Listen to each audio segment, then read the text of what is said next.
As part of the university community, you are expected to demonstrate good academic practice and integrity in your work and approach to learning. This includes collecting and using data and information ethically. An important consideration in terms of ethical use of information is copyright law. Most materials, including books, plays, journal and newspaper articles, artistic works, films, music, maps and computer software, are protected by copyright law. If something is protected under copyright, it means you are not allowed to use or distribute it without the permission of the copyright holder. And depending on the material you need, getting permission can be difficult and time-consuming. Thankfully, there are some exceptions to copyright law that allow for limited use of works for private study and research. There are also licenses that can be applied that allow for use under certain conditions. Copyright can be complicated, but if you find material you want to copy or reuse in your studies, there are 3 key things you can check to make sure your use is ethical. Number 1. Can you apply a copyright exception? There are 2 exceptions to copyright law that you can apply as a student or researcher. The first is copying materials for non-commercial research and private study. This means you can make copies of materials, such as book chapters or journal articles, to read and use as part of your study. The second is copying materials for criticism and review. This means you can reproduce work in your assignments, such as a quotation or illustration from a book. Both exceptions are limited by something called fair dealing, which means your use of the material must be fair to the copyright holder in terms of how much you copy and how you use it.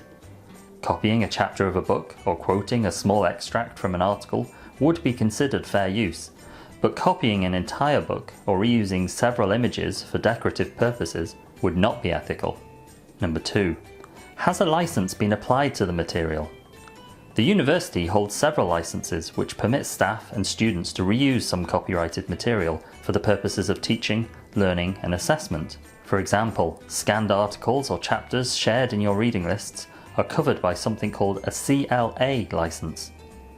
The university also has an ERA license, which enables the recording of programs broadcast by various terrestrial TV and radio stations for educational use.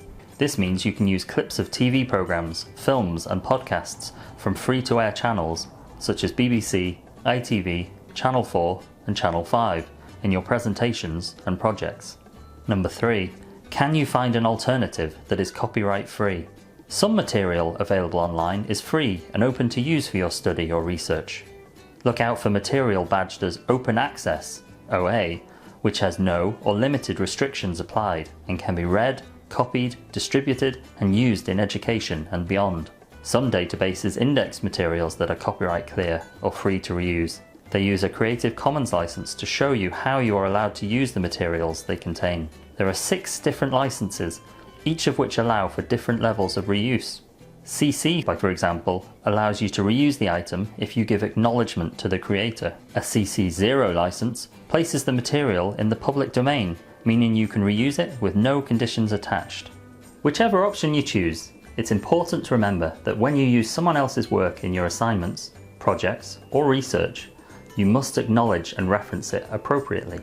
Copying, recreating, or using part of a copyrighted piece of work in something you create yourself does not remove its copyright protections.